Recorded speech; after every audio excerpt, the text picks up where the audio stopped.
Kepada Ustaz dikirim satu audio seorang ulama terkenal Malaysia. Tak perlu Ustaz sebut namanya. Allah yarham. Yang mengajar bagaimana cara nak jumpa mak bapak dalam kubur dan ingin mengetahui kondisi atau keadaan mereka di sana. Apakah mereka bahagia atau menderita?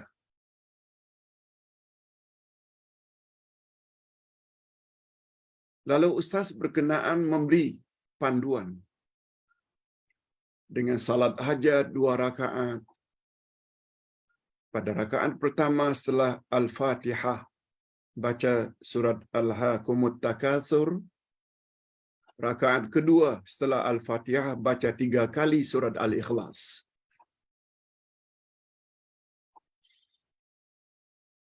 Kemudian memohon kepada Allah.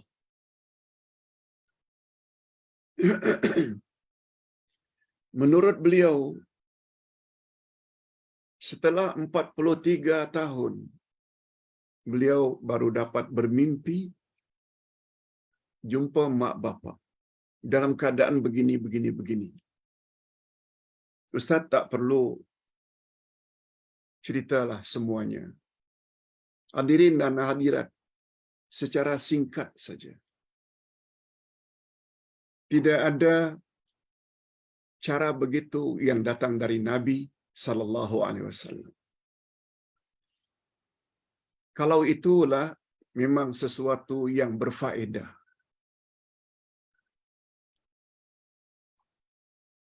Nabi akan beritahu kita. Tapi yang diajar oleh Nabi hendak menolong ibu bapa dalam kubur. Hadis sahih riwayat Imam Muslim.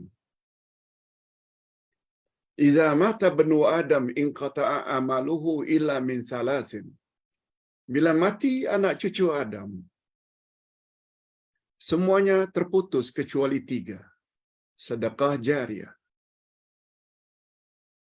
au ilmin yuntafa'u bih, atau ilmu yang dapat diambil manfaat daripadanya.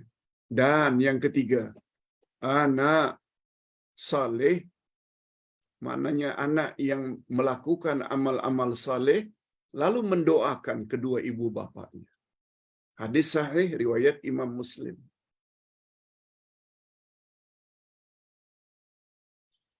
Sangat jelas dari hadis itu bahwa yang boleh menolong orang yang sudah mati itu adalah amal salehnya.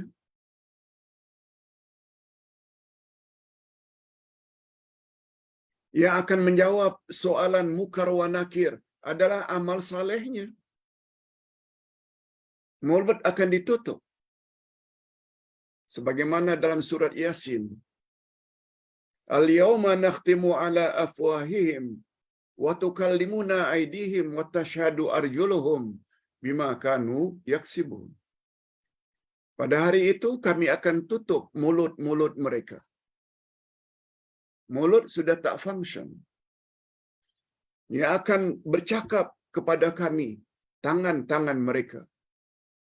Dan yang akan menjadi penyaksian kaki-kaki mereka terhadap apa yang dulu pernah mereka usahakan. Maknanya amal salehnya. Man rabbuka? Siapa Tuhanmu? Wa man nabiyuka? Wa ma dinuka? Semua itu yang jawab adalah amal. Sebabnya Ustaz tulis satu buku setebal 300 muka surat lebih. Jawaban tepat terhadap pertanyaan kubur. Sila baca. Pastikan sebelum mati, baca buku itu.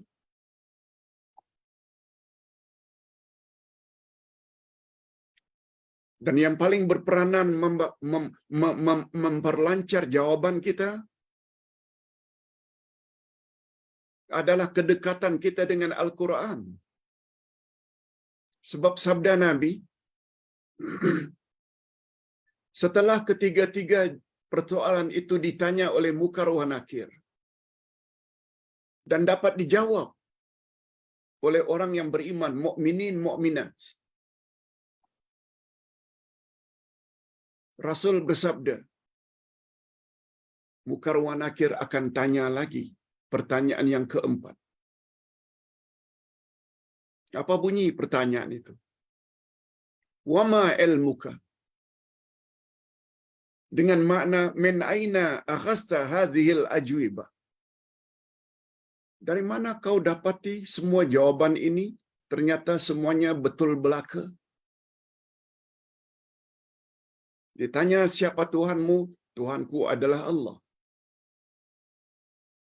Ditanya siapa nabimu? Nabiku adalah Muhammad bin Abdullah. Apakah agamamu? Jawabnya, agamaku adalah Islam.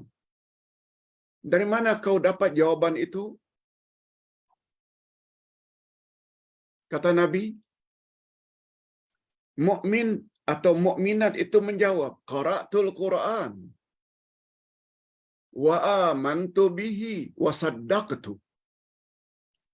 Karena dulu di dunia aku baca Quran, aku beriman dengan Quran, dan aku benarkan apa yang ada yang tertera dalam Al-Quran untuk aku amalkan. Itu jawabannya. Hadis riwayat Imam Tirmizi. Itu sebabnya kita tak cukup hanya sekedar baca Quran. Kita kena faham, kita kena amalkan, sebar-sebarkan. Bukan dengan cara salat hajat 2 rakaat, rakaat pertama baca ini, baca itu, kemudian nanti kita akan dapat mimpi, kita akan diperlihatkan oleh Allah mak bapak kita yang kita ingin jumpa. Tidak ada asas sama sekali. Bermimpi boleh saja. Cuma cara nak jumpa ibu bapa, nak mengetahui, cukuplah dengan pengetahuan yang pasti datang dari Nabi. Sedekah jariah, ilmu yang bermanfaat, anak yang melakukan amal saleh lalu berdoa. Ini cara untuk menolong. Apalagi dalam hadis sahih riwayat Imam Bukhari, diriwayatkan bahawa orang-orang yang sudah berada di dalam kubur tiba-tiba diangkat tinggi derajatnya oleh Allah. Lalu dia tanya, Rabbi, ayu syai'in hadha? Oh Tuhan, mengapa derajatku engkau angkat setinggi ini? Limadha? Mengapa ya Allah? Dia tanya. Lalu dijawab, waladuka alladhi yastaghfiruka fid dunya. Karena anakmu di dunia baru sebentar mohon agar aku ampun dosa-dosamu dengan membaca Rabbighfirli wali walidayya warhamhuma kama rabbayani saghira. Ya Allah, ampunkanlah dosaku dan ampunlah dosa kedua ibu bapakku, dan cucurilah mereka rahmatmu ya Allah sebagaimana mereka telah didik kami sejak dari kecil. Tuh datang dari Nabi. Bukan dengan cara buat kenduri kendara, buat tahlil ini, tahlil itu. Allahu Akbar. Semua itu tidak ada. Datang dari Nabi SAW.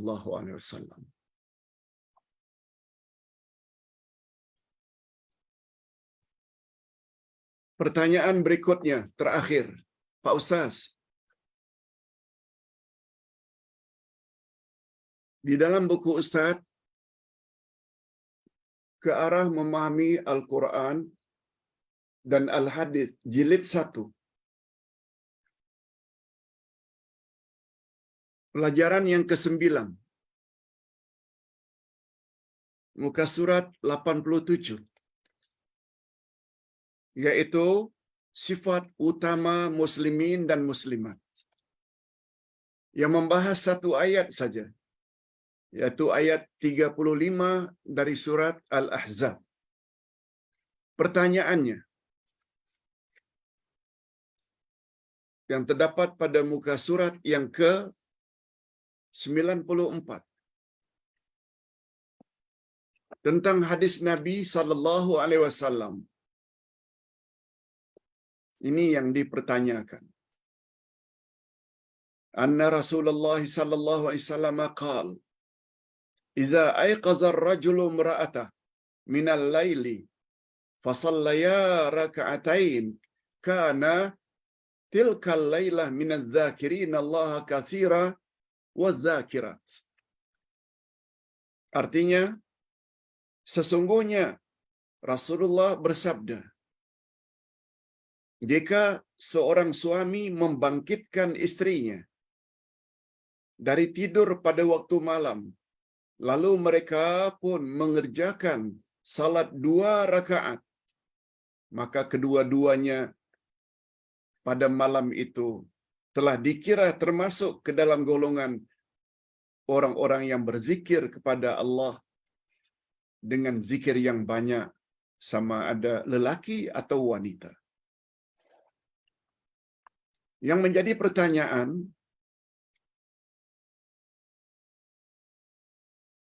salat sunan apa itu, Pak Ustaz? Salat sunan apakah itu? Hadirin dan hadirat, tentu saja maksudnya salat tahajud. Apalagi ditambah dengan witir. Ceritanya macam ini. Ayat 35 dari surat Az-Zariyat, 35 dari surat Al-Ahzab tadi menyebut, sesungguhnya orang-orang yang beriman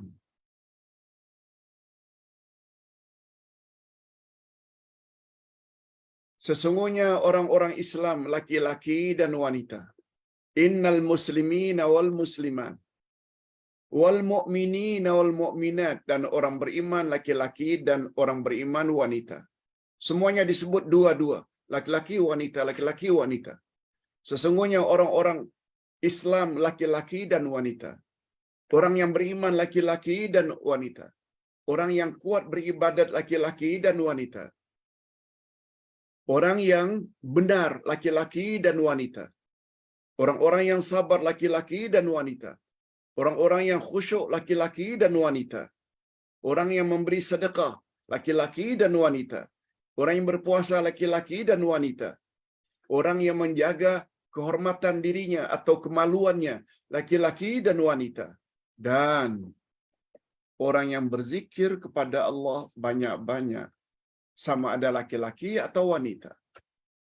Allah Subhanahu wa ta'ala sediakan untuk mereka ampunan Allah, dan Allah sediakan untuk mereka ganjaran yang besar. Hadirin dan hadirat, yang menjadi persoalan di sini, apa dia, Pak Ustaz? Ada 10 ciri-ciri orang yang layak mendapat ampunan Allah, yang tertera di dalam surat Al-Ahzab ayat 35. Keistimewaan ayat ini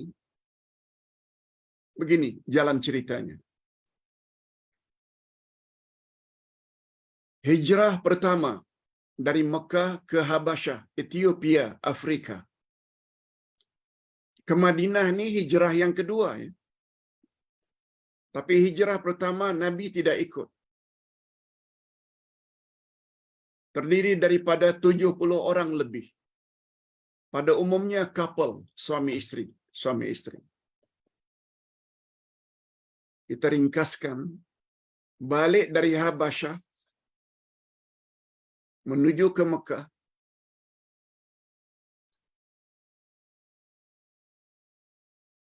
Kaum wanita bertanya kepada seorang sahabat atau sahabiat,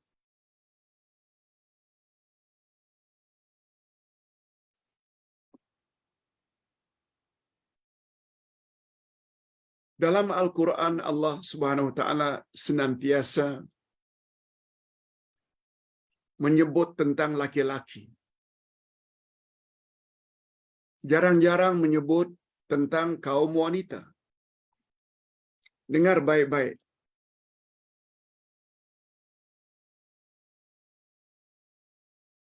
Dalam Al-Quranul Karim sama ada suruhan atau larangan selalu ditujukan kepada kaum lelaki. Jarang-jarang disebut kaum wanita. Ini yang menjadi pertanyaan daripada orang-orang yang balik hijrah dari Habasyah.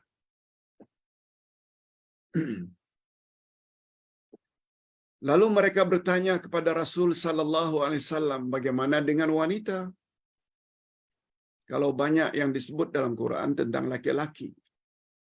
Padahal sebenarnya dalam kaedah bahasa Arab, bila disebut laki-laki sama ada suruhan atau larangan, automatically termasuk wanita. Tapi bila disebut wanita, tidak termasuk laki-laki. Tetapi karena ditanya, akhirnya membuat sahabat yang bertanya sangat happy. Ekoran dari pertanyaannya itu turun ayat 35 Al-Ahzab dengan menyebut innal muslimina wal muslimat wal mu'minina wal mu'minat wal qanitina wal qanitat was-sadiqina was-sadiqat was-saimina was-saimat, disebut bergandengan. Sesungguhnya orang Islam lelaki dan wanita, orang yang beriman laki-laki dan wanita, orang yang kuat beribadat laki-laki dan wanita, orang-orang yang membenarkan laki-laki dan wanita, orang-orang yang berpuasa laki-laki dan wanita, disebut bergandengan sebanyak 10. Ini istimewanya ayat ini. Mereka kaum wanita jadi happy. Oh, kalau begitu sama laki-laki dan wanita. Bila mereka mempunyai 10 sifat tadi. Sila baca pada buku ini. Cuma satu di antara 10 sifat itu, yaitu sifat yang terakhir, adz-dzakirinallaha katsiran wadz-dzakirat. Yaitu laki-laki yang banyak ingat kepada Allah dan wanita-wanita yang banyak ingat kepada Allah. Apa maksud banyak ingat kepada Allah? Nabi buat contoh. Apabila couple suami isteri itu tidur malam, lalu suaminya bangun dulu, istrinya tidur, lalu dibangunnya. Yang sayang, bangun. Salat tahajud yuk. Atau sebaliknya, istrinya yang bangun dulu. Abang-abang, bangun kita salat tahajud pada waktu malam. Sebab salat malam itu kan dipanggil dengan salat tahajud. Apalagi diikuti dengan witir. Lalu kata Nabi, kedua-duanya bangun dan salat. Mereka sudah dikategori sebagai orang yang banyak ingat kepada Allah, laki-laki dan wanita. Sampai begitu maknanya istimewanya salat malam. Yang tentu saja maksudnya salat malam. Salat malam itu adalah salat tahajud, salat witir. Walau 2 rakaat, apalagi sampai diikuti dengan witir menjadi 5 rakaat, 7 rakaat, lagilah bagus. 2 rakaat saja sudah dikategori sebagai orang yang banyak ingat kepada Allah. Nah, orang tersebut layak mendapat ampunan Allah dan layak mendapat ganjaran yang besar, yakni syurga. Bapak-bapak dan ibu-ibu, ini dulu yang dapat Ustaz sampaikan. Mudah-mudahan ada manfaatnya.